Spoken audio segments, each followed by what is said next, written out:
A very good morning to you all, my dear students. Let's continue our chapter electoral politics. We have in previous video we have discussed about the meaning and the different types of the elections. Let's start with the meaning and need for election. What is the definition of election? We have already discussed here. The definition is two definitions are given. These are important definitions. What is election? An election is a contest between different political parties in order to get people's support. Through this, various through this people choose them representatives and at regular intervals and change them if they wish to do so. In other words, it is a mechanism by which people can choose their representatives at regular intervals and change them if they wish to do so. So, what is election? Election is the main vehicle through which modern representative democracy moves. Means election is the backbone of democracy. Election generate a new political attitude which can determine the future course of the country. Because of elections only, the future of the country is can be determined. Elections give the people an opportunity to assess the socio-economic environment of the country. Now, why do there is need for election? There are certain points. These are it is very important question. Why there is need for election? First, election give the voters the right to elect the representatives or rulers. Second, through elections, voters can choose who will form the government and take major decisions.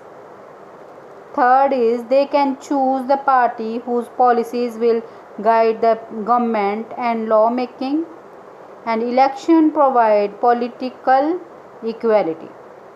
So elections are very important in democracy because democracy is a form of government which is of the people, by the people and for the people. So people are the real source of the sovereign power in a democracy. So elections are must here. Now let's discuss about, is it good for have a political competition? Why there is need of political competition? Elections are thus all about political competition. This competition takes various forms. The most obvious form is competition among political parties. At the constituencies levels, it takes the form of competition among several candidates. And if there is no competition, elections will become pointless. But is it good to have political competition? Clearly, an electoral competition has many demerits. Which are the demerits? Number one is it creates a sense of disunity and factionalism in every locality, as it leads to party politics. Parties and candidates often use dirty tricks to win elections. Third is the pressure to win electoral fights does not allow sensible long-term policies to be formulated. Sometimes the electoral competition leads to communal rights. These are the demerits. Demerits are very important. There is why there is need for election, and demerits of electoral competition are important questions. So these are the demerits of electoral competition. But the makers of our constitution were aware of these problems, so they opted for free competition in elections as the way to select our future leaders. They did so because this system works better in the long run. So regular electoral competition provides incentives to political parties and leaders. They know that if they raise issue that people want them to raise, their popularity and chances of victory will increase in next election. But if they fail to satisfy the people, they will not be able to win in election. So this was demerits and why we need the political competition. Now let's start about the condition necessary for democratic elections. Which are the conditions? Holding elections is not difficult task. Elections were even conducted when India was under British rule, but elections conducted at that time were non-democratic. There are some minimum conditions of democratic elections. Which are these conditions? First, there should be one vote, one person, one vote and one value. There should be free and fair elections, and the choice should be offered at regular intervals. Election must be held regularly after every few years. These are also known as features of democracy. The candidate preferred by the people should be elected.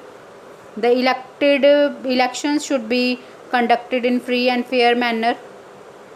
These are the conditions for the elections.